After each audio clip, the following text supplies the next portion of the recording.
গাড়ির বনেটে বসে ক্যানিং বারুইপুর রোডের দাপাদাপি, সামনে পেছনে বাইক বাহিনী আর মাঝখানে তৃণমূলের রাজাগাজি। আইন নিয়ে শাসক নেতার ছেলে খেলা, দাঁড়িয়ে দেখল পুলিশ।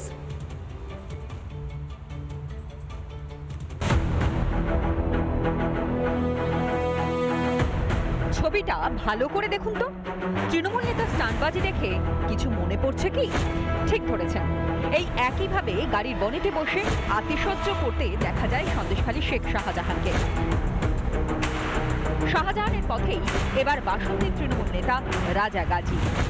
ক্যানিং বারুইপুর রোডে একেবারে হিন্দি সিনেমার কায়দায় গাড়ির বনেটে বসে বেপরোয়া স্টান্টবাজি। অভিষেক বন্দ্যোপাধ্যায়ের সভাতে পৌঁছতে রাজনৈতিক শক্তি প্রদর্শন তৃণমূল নেতার।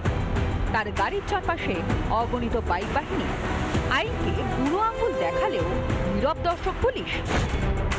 এই ইস্যুতে তৃণমূলকে চাঁচা ছোলা আক্রমণ করেছেন শুভেন্দু অধিকারী। চ্যাংড়াদের পার্টি, চ্যাংড়াদের গুন্ডাদের পার্টি।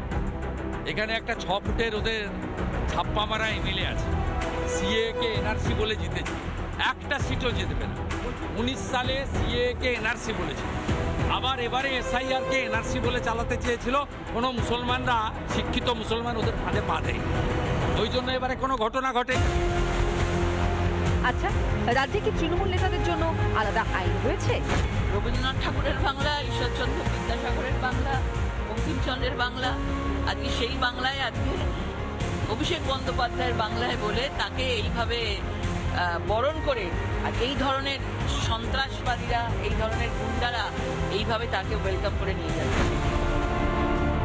বাংলার পুলিশ মানুষকে সাহায্য করতে পারবে না, এই বাংলার পুলিশ পারবে চাকরিহারাদের পেটাতে। বাংলার পুলিশ পারে তোলাবাজি করতে, এই পুলিশ পারে না মেসির অনুষ্ঠানে নিরাপত্তা দিতে। পুলিশ পারে পুলিশ মন্ত্রীকে তোয়াজ করতে, নিরীহ সনাতনীদের ওপর লাঠি চালাতেও হাত কাঁপে না দলদাস পুলিশের। লাঠিচার্জ চলছে, লাঠিচার্জ, সাধুদের মারছে, বাংলার পুলিশ সাধুদের মারছে। তাহলে কি তৃণমূল নেতাদের বিরুদ্ধে পদক্ষেপে ভয় পাচ্ছে মেরুদণ্ডহীন পুলিশ? নানা ধরনের কন্টেন্ট দেখার জন্য লাইক করুন, শেয়ার করুন আমাদের ফেসবুক পেজ, সাবস্ক্রাইব করুন আমাদের ইউটিউব চ্যানেল। পাশাপাশি অন্যান্য ব্রেকিং নিউজের জন্য অবশ্যই চোখ রাখুন রিপাবলিক বাংলায়।